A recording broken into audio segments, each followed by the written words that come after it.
It's a beautiful day in the neighborhood, and we welcome all students, teachers, and the generally curious to the 19th episode of the Constitution in American Life. With us, the Friends of Publius. We are taping this show on what is now called Veterans Day, but originally was established as Armistice Day in November of 1919, and it was a day in which the world was to focus on and push for everlasting peace. However, legislation to change Armistice Day to Veterans Day was signed by President Eisenhower in 1954 and was intended to honor all those who served in the armed services. My gut, however, tells me that most Americans don't use this day to reflect on World War I or World War II or any war, and sure in the hell they don't think about peace. But they use this day, as we do with many of our holidays, to sleep in, to go shopping, throw a big party, and consume a lot of alcohol. So however you choose to celebrate, happy Armistice Veterans Day to one and all. So our question of the day for students and teachers to banter about is the following.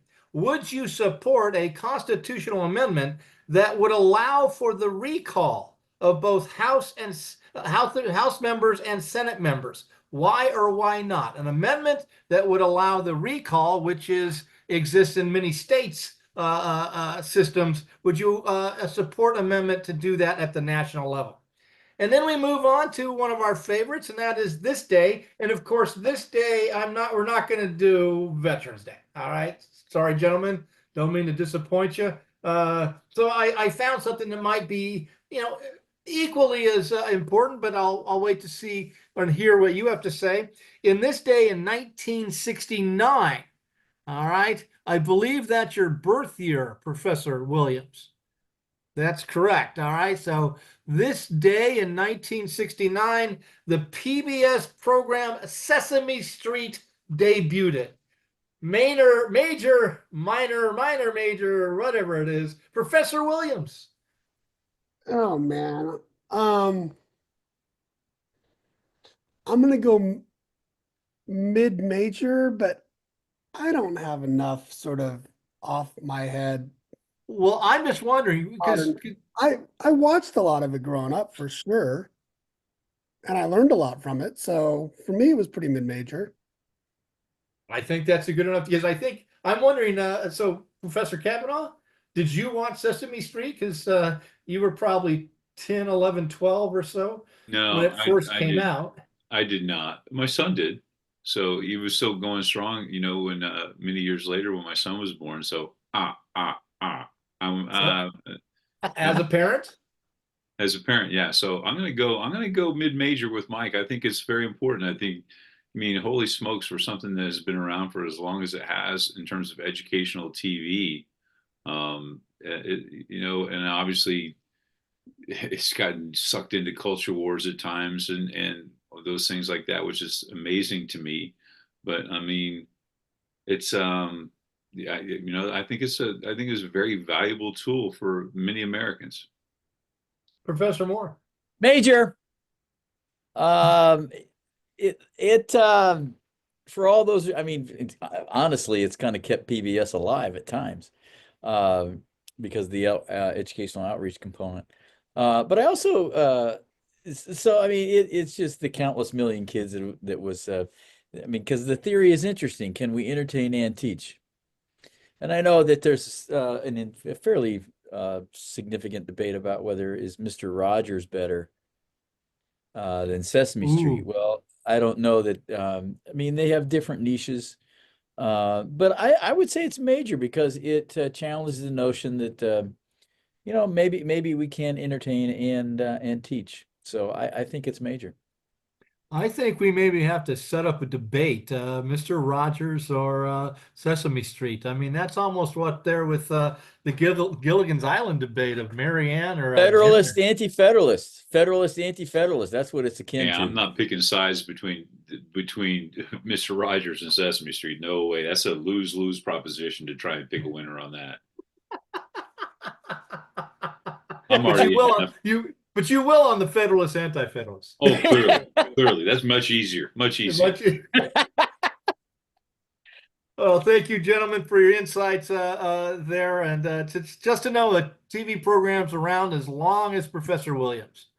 I mean, you're still a young man, but I think, yeah, you qualified for your AARP magazine and things like that. So, you know, yeah, yeah. Welcome to the club, my friend. Welcome to the club. It's good to be part of the So club. today we're going to be discussing a question from Unit 4, question 3 from Unit 4 from the We the People State questions that deals with legislatures and how accurately they reflect society, both historically and today. And we're going to change the lineup here because the last few weeks, Professor Moore has pulled a Christian Yelich. And so we're going to have to replace him at the top of the lineup here with Professor Kavanaugh, who hopefully is going to have a Bellinger good year rather than a Bellinger bad Well, year. just there's you guys had a pretty good leadoff hitter too. What was his name? His name Shohei Yeah, Ohtani. yeah. He was Uh, solid. I don't consider him a leadoff. Betts is to me a leadoff hitter kind of stuff. That's that modern baseball. I'm an old old timer when it comes to how baseball Get should be Roberts on played. the phone then and Yeah, let him yeah, know. I will. I'll get him right there. So, Professor Kavanaugh, let's start you off here and take us back to the 18th century there, and that is Edmund Burke, referenced quite frequently when we talk about representation. And he argued that representatives owed it to their constituents to make decisions based on their own judgment as to what promoted the common good rather than on what was popular in the moment. In your view, has this model of representation ever been accepted by the people of the United States? And what factors do you think motivate how representatives vote? So it's a two-part question there. Um, well, Burke is kind of the go-to when we think of that trustee model. And students, you can look him up. He's in your textbook. Partly, I like Burke. He was no doubt a political genius, I think. Um, I don't like the fact that he doesn't own his Irish heritage because he is from Ireland originally, but he does not claim that. So that's kind of one strike against him in my book. But um, he says that you don't choose a member, that he's not a member of Bristol. He's becomes a member of Parliament, and because of that, you have information that the general public does not have. But also, you're elected because of your character, I think. But there's a little bit more to this story with Mr. Burke, because he was opposed to slavery, and he had constituents in Bristol that profited from slavery. So he actually forced him to run in Malton, Malton, because people in Mountain didn't benefit from the slave trade like some of his benefactors in Bristol benefited. So, even Burke, we hold up the model of the trustee theory of representation, is not above making political decisions based on his future, so to speak. And the second part of your question, we like to think that, oh my gosh, character matters. The person that says he's going to do something, or he represents something, we like to think that matters, but rarely, I don't think, does that happen. I'm thinking, the one politician that really stands out to me is Abraham Lincoln in his reelection, because he did not run away from all the things that he did when the Civil War broke out, and in terms of what we might today call constitutional violations. He said, you know what, I did these things. If the people don't like it, they will not reelect me. And they thought he was not going to get reelected. The war was going very poorly. People were very tired of the war. He had taken some actions that people were not thrilled about, but he didn't shy away from that. So there have been politicians that have, stuck to their guns, like Burke. The idea that representative owes his industry, and his judgment. He betrays you if he doesn't do that. But more often than not, when someone does that, it doesn't end well for them. I mean, thinking Well, in modern sense. so what's the point? Here's what I've always wondered, because I'm a Burkean. I really believe that they're there. They're it's a full-time job. I mean, more so today than it obviously was in the 18th and 19th century. But and they're there to gather information and make a decision. Not based on raw power and self-interest, but based upon, at least in theory. So, but here's my thing. If you don't believe in Burke, then what's the point of a campaign? Why campaign if all you're expected to do is to assess the majority view in your district and vote that way? Can you explain that to me, the purpose of campaigning if you're not Burkean? Well, understand early on, people did not campaign. I mean, they stood for office. They didn't run for office. You know, you think of the early days of our republic, as after the Constitution is ratified early on, um, people would hope that their reputation would, compel people to, put them into office. The idea of campaigning is going to come around. Not too Doesn't take too long to get into the era of Jackson and the log cabin campaigns of people and busting out the hard cider for people, and you know saying, "Oh, you need this," and maybe case in point would be James Madison going back to his district and saying, "Hey, I'm taking the temperature of the district here in Orange County, and I know that you guys want a Bill of Rights, and so hey, you elect me, I'll get that Bill of Rights taken care of for you." But you raised a good question, David, about what's the purpose of campaigning if delegates are going to really be a rubber stamp. But I will remind you guys that Kennedy, not though Kennedy didn't really write it, we know Ted Sorensen wrote it. Profiles in Courage is a very thin book. There are not a lot of senators in that book that go back to the people and try and tell the people, hey, you know what, because of my position, I have more information than you do. I can see long range what's better for folks. Lucius Quintus Cincinnatus Lamar, one of the original fire breathers from the South, from Mississippi, when he allows Rutherford B. Hayes to assume the presidency in 1878.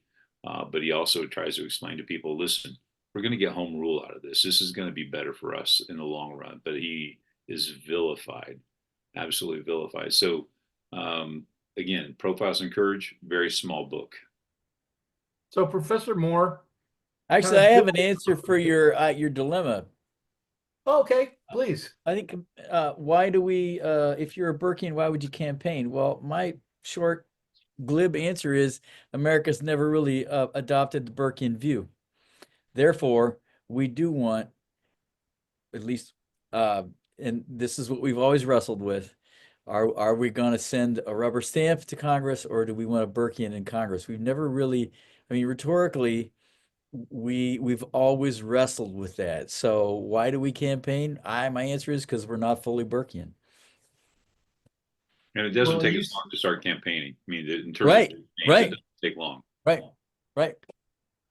So, well, building on that, I'm wondering, Professor Moore, to what extent, and again, this is something we've kind of touched on throughout our years doing this program, but to what extent did the founders, framers envision a house, all right, that closely reflected the attitudes and beliefs of all the people in their district? And I have a follow-up, but let's deal with that one first. Yeah, I don't know that, well, if you take Madison's Federalist 10 seriously, which we know some on this panel do not. If you take Madison's Fed 10 seriously, no, we don't expect Burkean. We expect facts, people representing specific interests, and we respect them. We expect them to fight and bash up against each other, and the salamis made through the conflict and bargaining of factions. So, so if you take the Federalist 10 approach, it's no, we didn't expect anybody to be Burkean. Now, it's ironic that Madison, the guy who writes Fed 10, also wants virtuous, enlightened statesmen. So there's a paradox here. So I look at this issue of representation of the founders as an unresolved paradox. Um, like Federalist 55 is really a great paper to address some of these questions. Like the Federalist said, look, representation, don't worry about, um, Fed 55, you get this trusteeship argument. They're going to be enlightened statesmen. Um, don't worry about the small numbers. They'll increase over time. Filtering is inevitable. Filtering is good. Um, Ironically, also factions in Congress are good. So Federalist 55 lays out the argument of the Federalist view of representation. Now, the Anti-Federalists don't buy any of this because they are suspicious of the ratios, which means 1 to 30,000. That's just there's no way anybody could represent the interests of 30,000 people. They're suspicious of this becoming an elitist, the Congress becoming elitist. They're suspicious. They don't trust trusteeship theory. Anti-Federalists want more direct democracy, more delegate theory, I think it's called. They have great suspicions about the federal district, that they'll be isolated and away from the people. In other words, they'll be removed from this direct contact and direct understanding of what the interests of the people are. So in the ratification, there's this tremendous fight about the meanings of delegate and the meanings of trusteeship, and it's unresolved. And I honestly, I think both sides are wrestling with one side of the dilemma that is, in my estimation, has never really been resolved. So did they envision a legislature being one or the other? My answer was a lot of answers. It depends on which side of the Federalist, Anti-Federalist debate you're on. But I also think both sides, there's a weakness in their argument in understanding how it would evolve. Well, if you talk about factions, help me understand this. So when Madison's talking about it, and they're all talking about it, are they talking about the battles of factions is going to be inter-district, that is district versus district of the the number of districts in the House, or did they also include intra-district, that they thought there was going to be factional battle within districts? And therefore, the winner is only representing the dominant faction of that district. Well, in Fed 55, Madison addresses this factions within a district issue. And that's why he says, you need the enlightened statesmen to filter, not just with other districts and other representatives, but within their district too. So that's a part of his argument, and he sees that as possible. If enlightened statesmen are sent to the Congress. Now, again, is that a pipe dream? I would love to talk to Jimmy about 1 to 750,000 now. I'd like to hear his thoughts now about that interdistrict factions question that you've raised. Well, and so would you argue that because of that growth due primarily to the 1929 law that fixed it at 435 members, would you argue that it's kind of impossible for a member of Congress, the House, to represent the whole district? They have to represent the dominant faction? Yeah, but I'm saying, and Madison admitted it from the very get-go, that there's going to be these factions within the districts, even with a 1 to 30,000 ratio. Which is okay. Yeah. So it's just gotten worse. So Professor Williams, one of the arguments that I've heard in the last few days is that the Democratic Party, so let's talk about representation within our party system, is that the Democratic Party has become too beholden to identity politics when deciding on representation. Do you agree with that argument? Why or why not? And I heard it today. I watched Bill Maher from Friday night trying to get some levity in my life and some humor.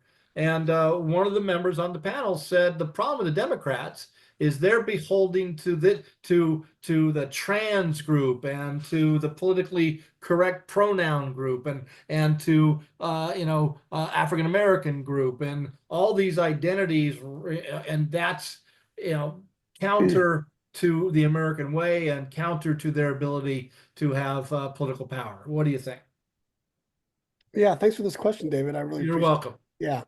Um, It's a political science question. yeah, it really is, right? Talk about presentism. Here we go. I I think that the short answer to your question is yes. I think so. I think the pendulum has swung a little bit too far, but I do want to qualify that.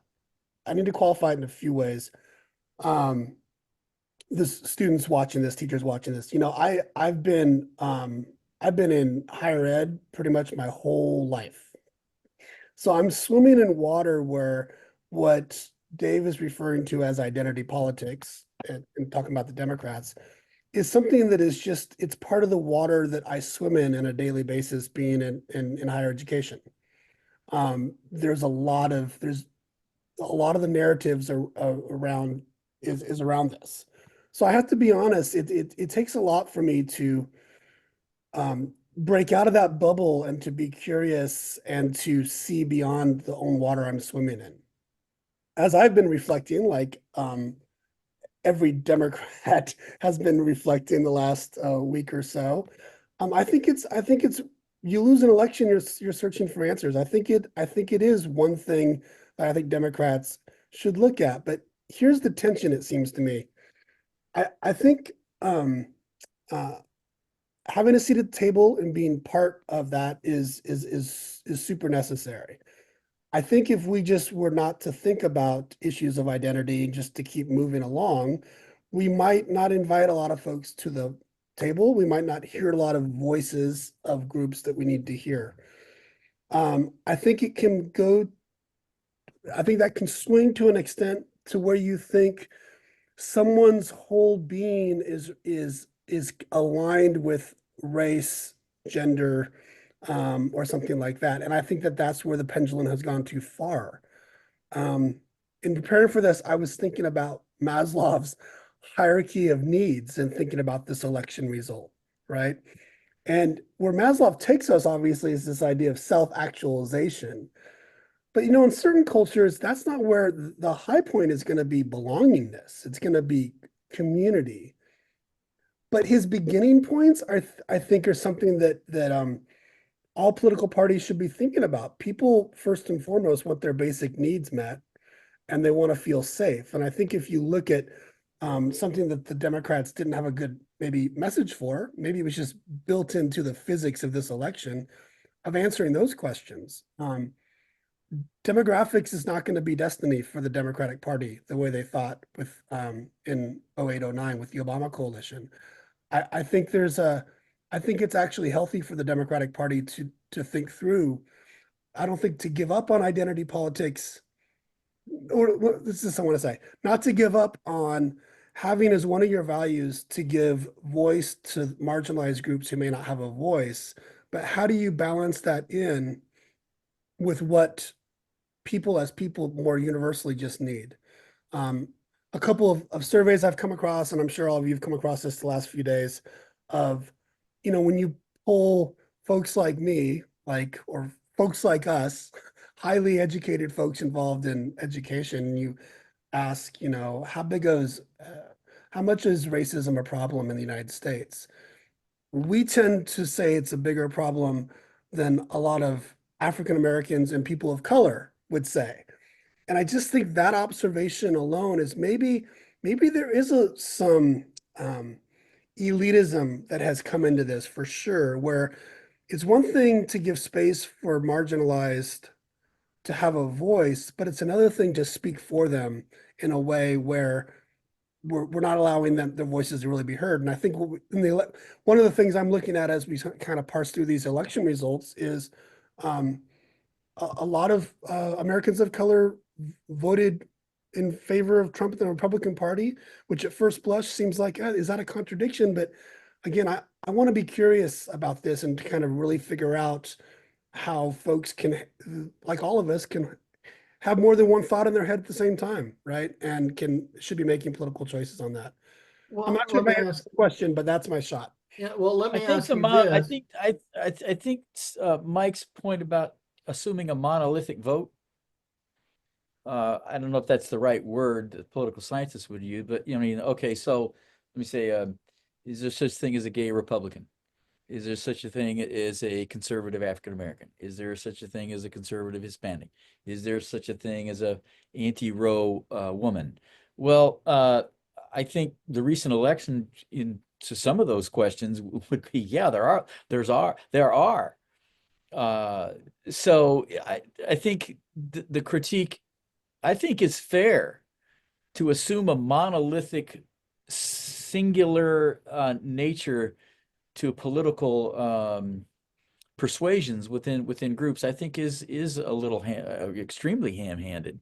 Well, let me ask both the historian and the political scientist this.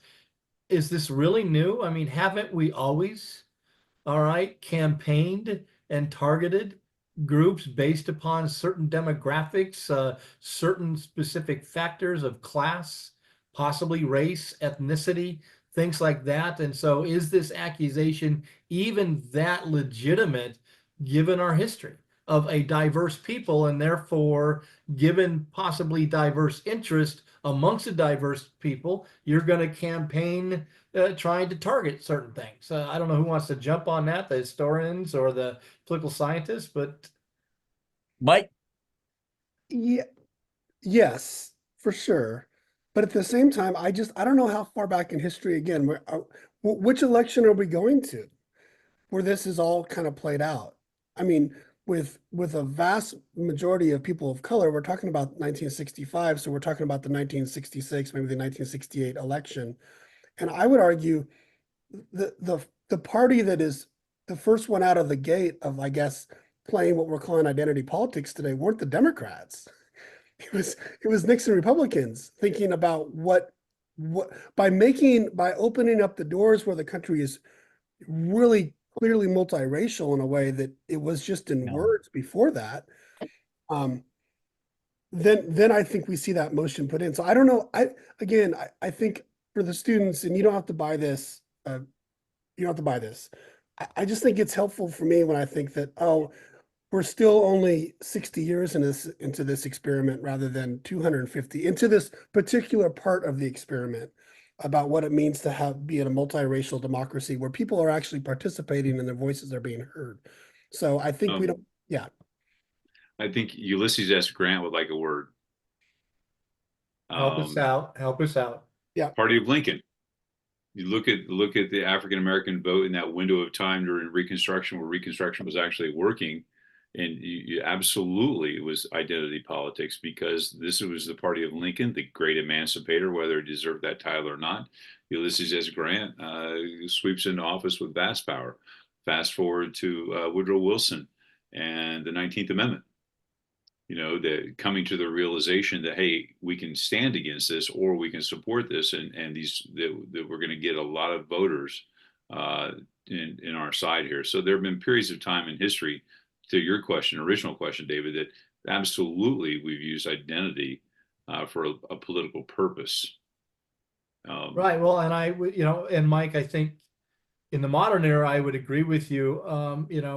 But historically, I mean, I look at urban democratic parties in the late 19th century. All Sure. right, it's all about immigrants and getting immigrants into the system to maintain their power with Boston, New York, Philadelphia, on and on there. And I see that as identity politics kind of stuff. So again, it's a tough subject. It is definitely very present, although I do think there's a historical antecedent to this modern issue that needs to be discussed. So, Professor Moore, let's turn to the Senate. It's always boggled my mind. I know this is one of the institutions that Chris would die to defend as a patriotic American, but it's never made sense to me that we built a nation based upon representative government and the fundamental principles implicit in representative government that not only represents people, but also geography, i.e. land gets represented as well as people.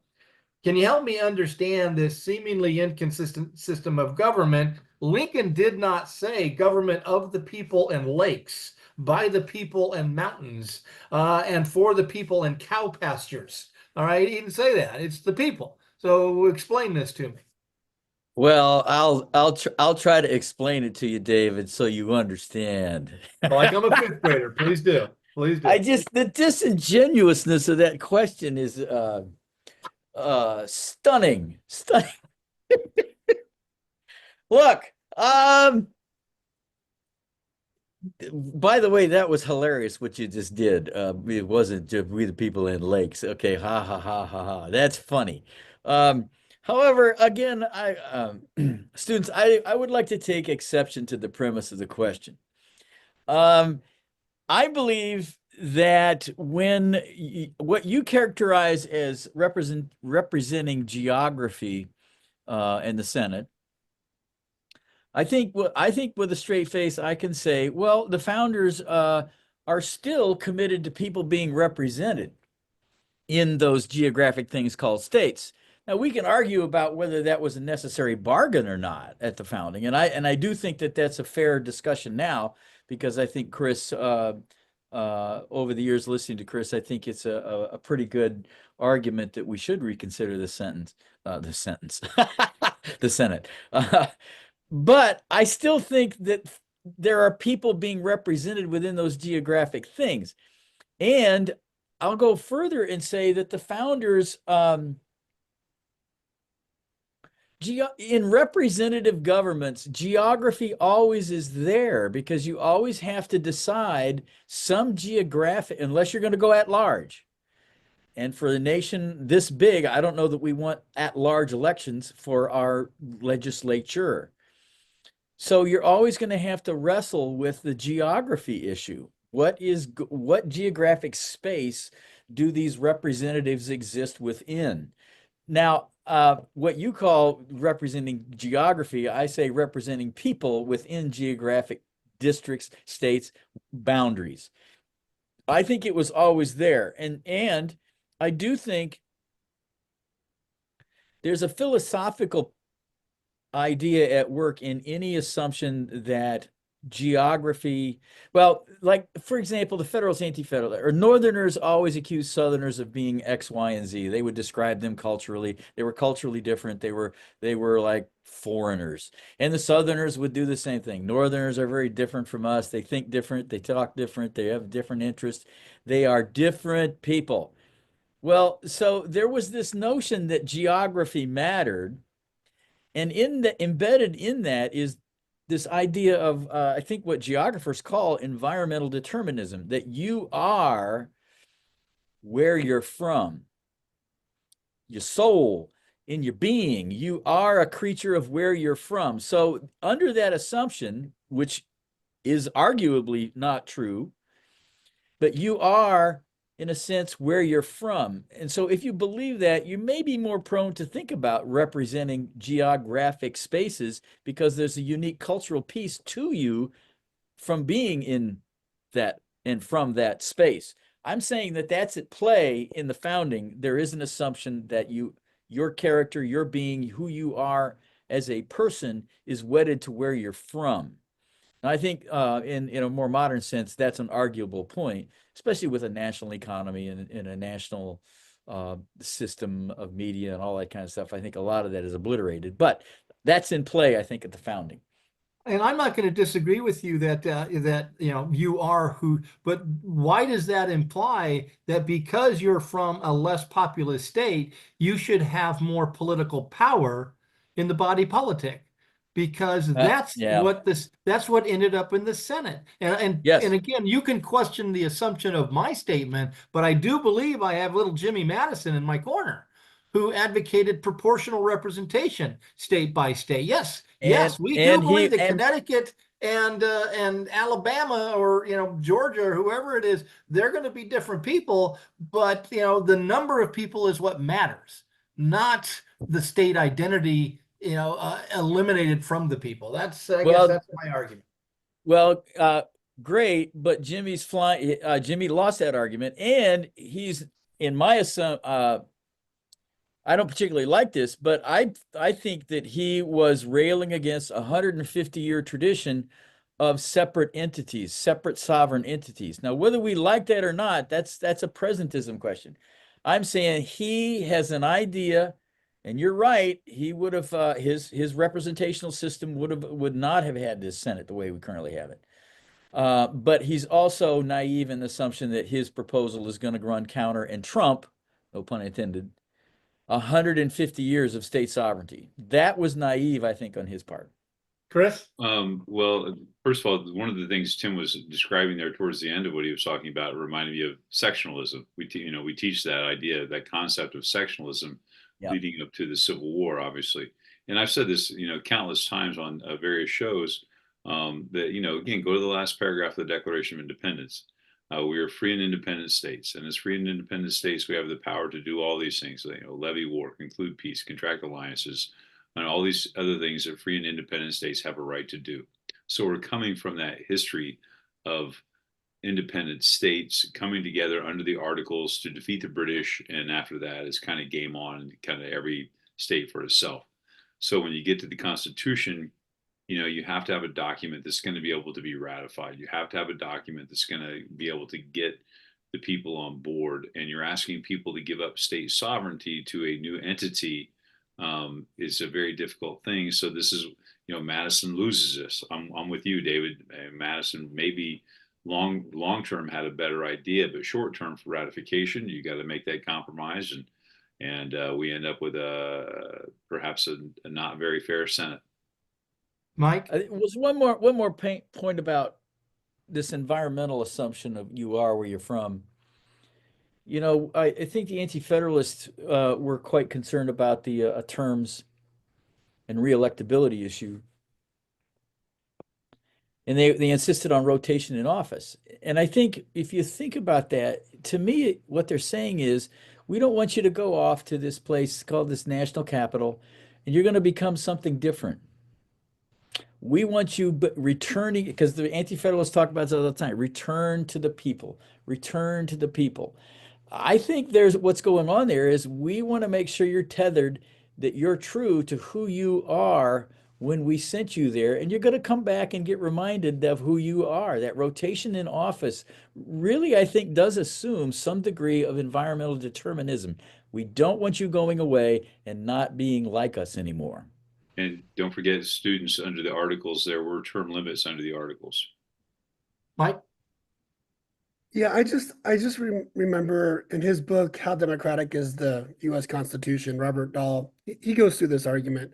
And the question he asks when he talks about the Senate, he says, if you were going to design from scratch a house of government where it was going to be unequal, like, what would be the principle by which, and how would you justify that principle?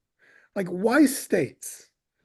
Why not cities? Why not number of mountains you have, number of rivers you have? Like, his point is, it's not completely arbitrary why states were chosen. And I think, it matters to me that this was all part of a grand bargain that protected the institution of slavery. I think that matters.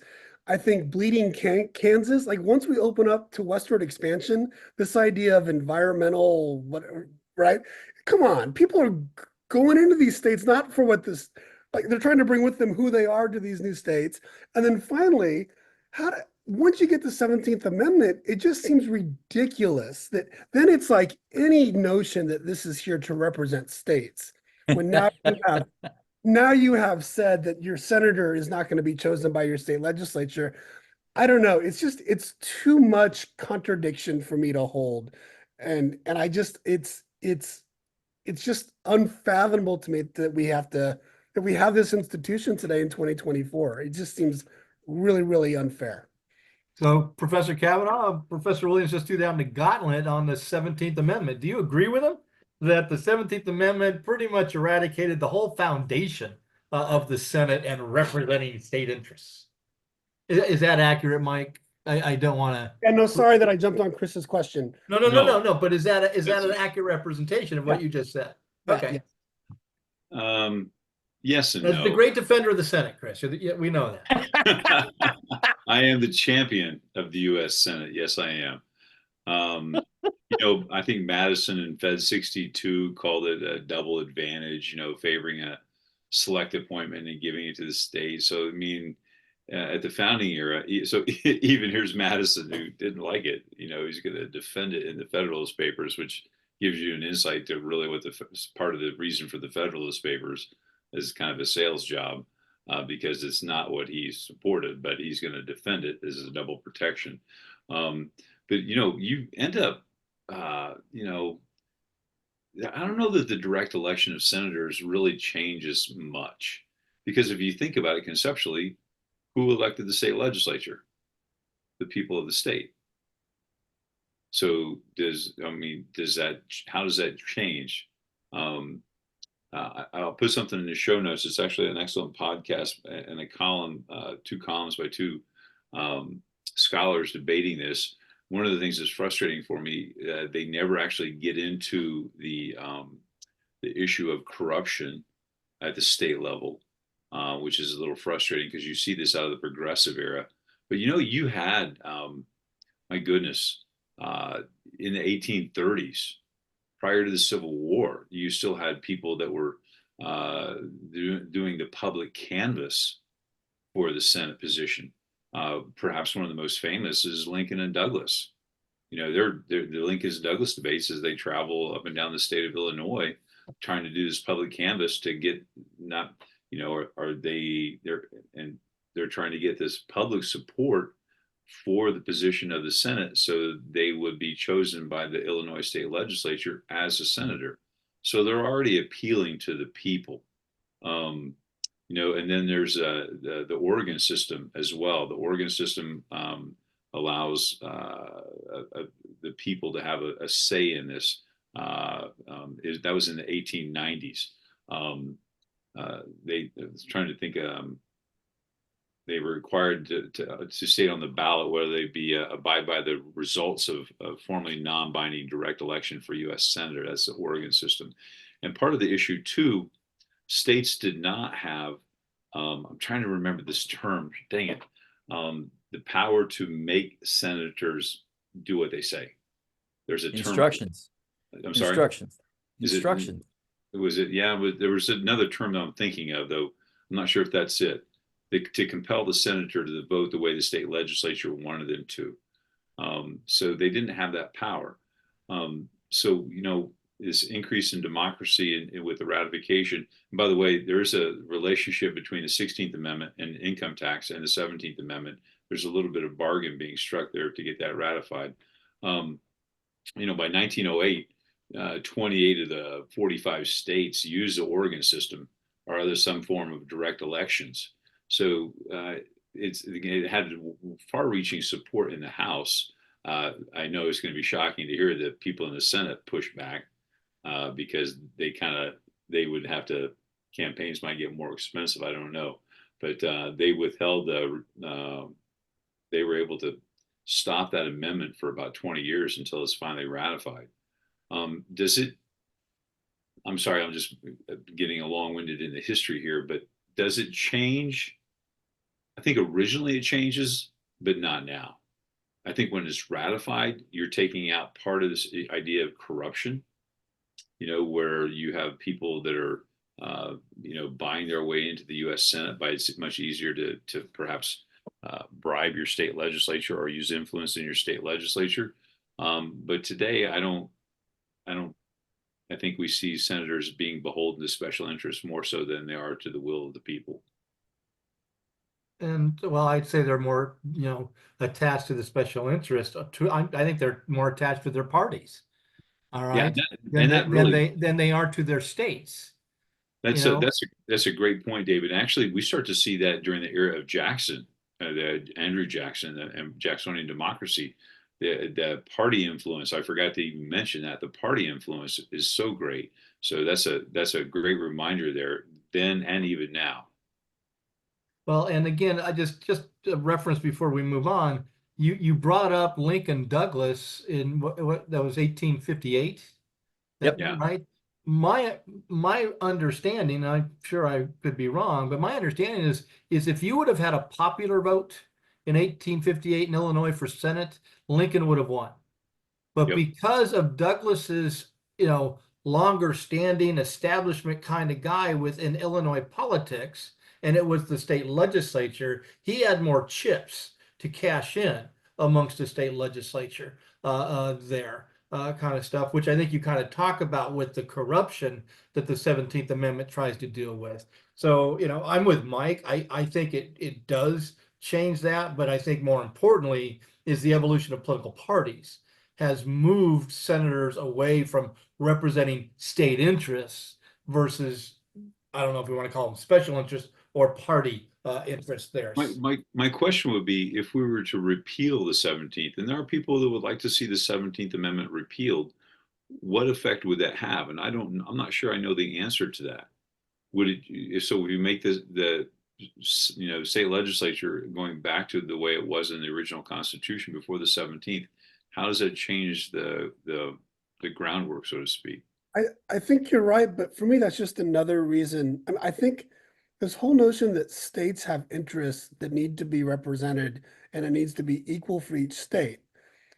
If there's never been a political practice where senators are following instructions from their state legislature, to me, it just adds to this was all just a big farce. It was all just a way to make sure that legislation couldn't get through both bodies that were going to be against the interests of the southern states. I mean, to me, there's just what it has evolved since then is maybe different, but that to me is what the origin is. And everything else after that is just sort of like you're making up rationalizations to how it makes sense. When I think it made sense for a couple reasons at the founding, but it had to do with slavery. That's my take. So, Mike, I think I've mentioned this, I don't know if it was this program or a previous program. In 1929, for some, I find unknown reason, well, it's known, but a reason I don't necessarily agree with, Congress passes a law fixing the House of Representatives at 435 members. Do you agree with the reasons they did present that justified this act? It had to do with compulsory education in Massachusetts around the 1620s and 30s.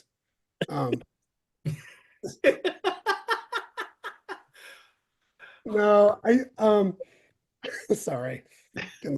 Well done. Well done. Yeah, no, I don't, the historians, please, Tim and Chris, check me on this. I think the stated reasons for doing this was one, the body was getting so big. I mean, the house is already this sort of crazy place. And I think the idea of going past the number that was there at the time, at the time throughout the world in a lot of democracies, there's this idea of, I don't know, the rationalization of political power. And it's this idea of like making everything kind of fit into neat boxes. I mean, you have the same thing happening in Russia in the 1930s with collectivization, right? It's just this notion of the state sort of putting everything in nice little boxes.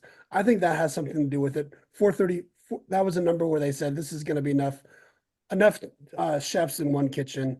I also read it has something to do with just space. Like, where are we going to fit all these people if we keep enlarging with the size of the population? I imagine there was some back rationalization. Well, if we get these numbers down from whatever absurd amount it was, if we cut that back, is it going to be any less absurd that we're saying that a member is going to represent these interests? So I think the reasons had to do more with space, this idea of efficiency, this idea of just managing the debate in the House. That I think was just more prioritized than what the anti-federalists would have said, and be like, no, we really want people in DC who kind of know their districts, know their constituents. And that number, maybe it is 30,000 or maybe it is 25,000, and whatever that number gives us is the number it should be.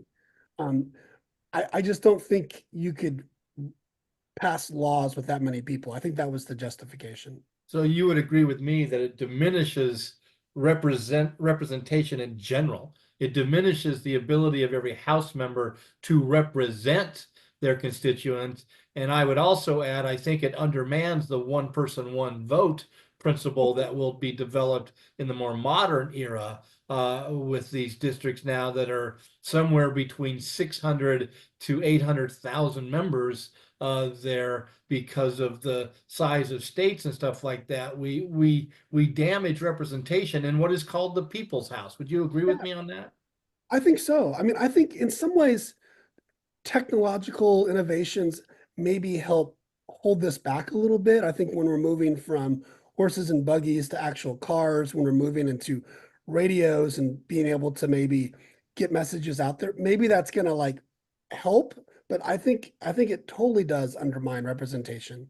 Yeah, completely. If you're assuming mirror or delegate, now if you're fine with trusteeship or virtual representation at those ratio levels, you're going to say it doesn't diminish at all.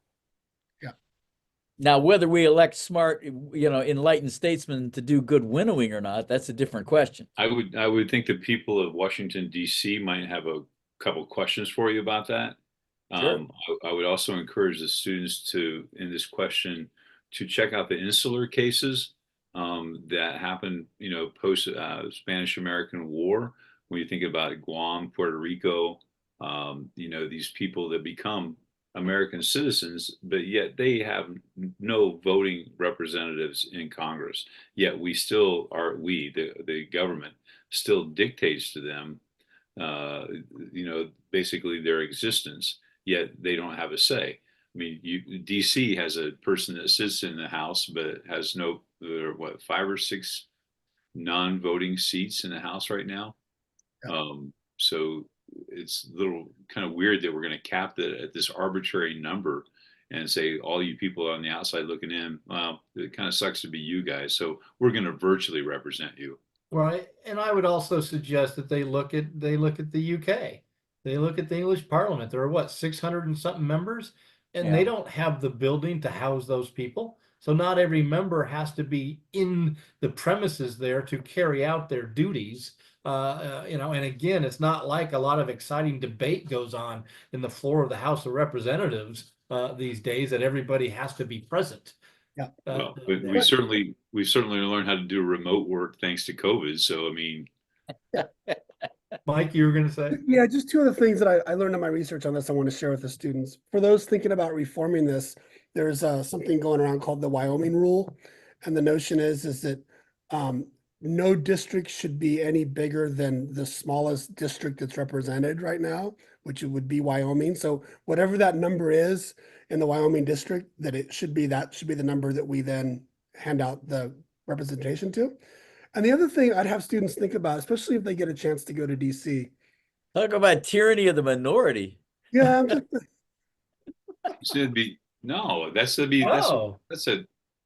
it would be like if one representative in Wyoming is representing Right. 600,000, then Yeah. that's how you would carve them up.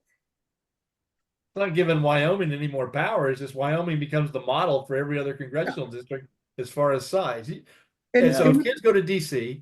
Yeah, sorry, the final thing here. It was always fascinating when we would go to DC with students, and all of our California kids would try to get in to see their senator. Like, you could get in to see your member of Congress. You wouldn't see the member, you would see like a staff person.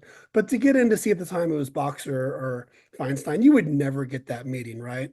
And then if we had a student from Wyoming or from Alaska, literally the day of, they would call up and we would get access to these places, sitting behind the senator's desk. So if as perverse as the Senate is, because there are these places with few people, right, that are representing, maybe another way to think about this is to think about how that actually shows up when members go and visit. And if we had a model of that in the House, where people could feel like they could walk in and they were one of 40,000 instead of one of 800,000, it might really change the notion of how representatives and their people are actually kind of communicating with each other. That's it. All right, gentlemen, we've come to the end of our session here and our talk about representation. So if you could provide final thoughts, recommendations to students and teachers, that would be great. So Professor Moore. Well, I don't have a lot substantively to offer here, but I do think the philosophical framework is we're stuck with filtered representation. Even if we move towards a house of 10,000, there's still filtering taking place, no matter what ratios we want here. So I think students, as you talk about this, it's not whether we're going to have delegate or trusteeship. We have trusteeship.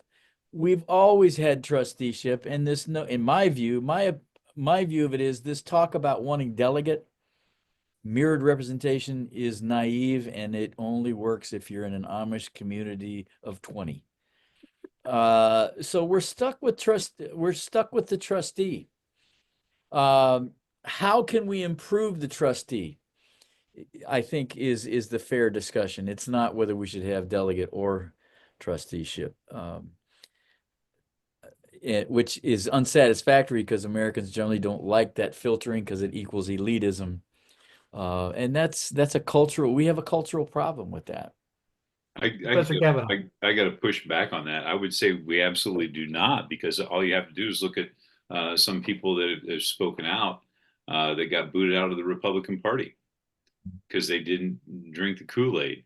When they challenged and they used their trusteeship, they used their position of authority and power to say, wait a minute, this is not right. And look what's happened to those people, because they're not mirroring what their people want. So I would push back a little bit on that, to say that maybe we've entered a new phase on that.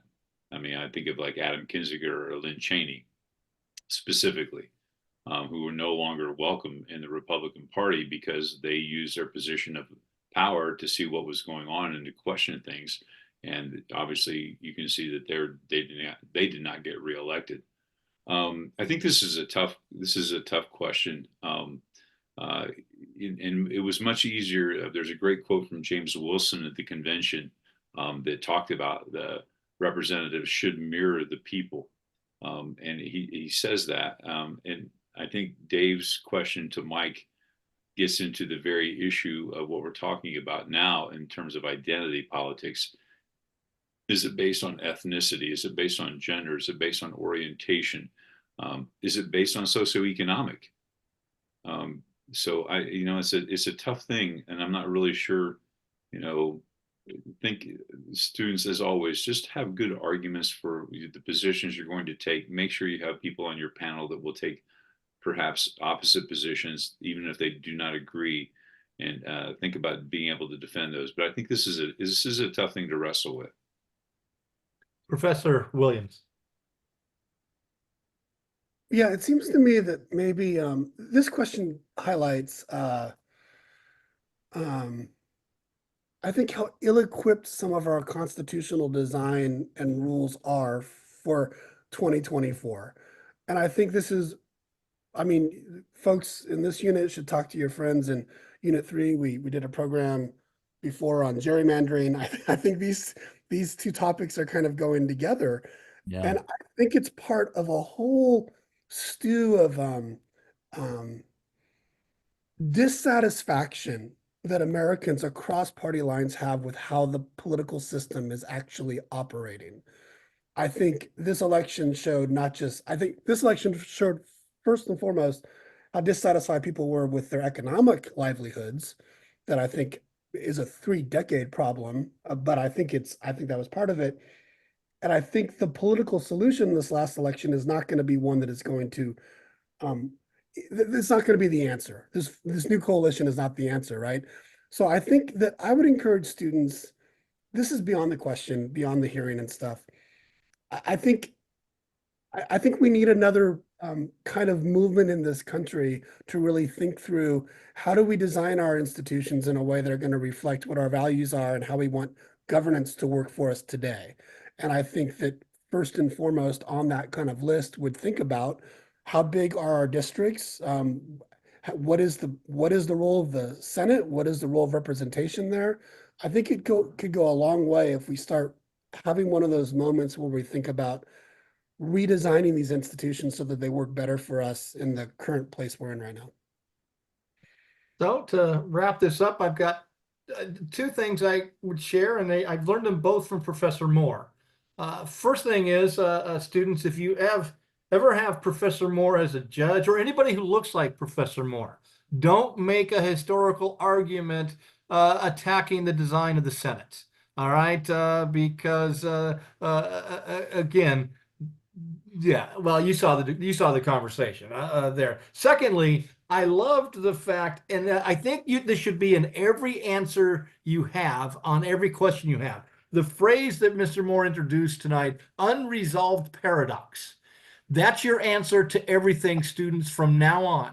Well, Judge, this is an unresolved paradox of the U.S. Constitution. Just go down that path, and I think you're going to be very safe for the remainder of your preparation. Next week, we're going to be finalizing or coming to the end of our fall. I guess it's still fall. I don't know if we reach fall winter session. Here in the state questions, we're going to close with Unit 5, Question 1, and freedom of expression. I think a very apt topic for us to have at this time of year and this place in history. Until then, peace, love, yogurt tacos. Bye-bye. Bye-bye.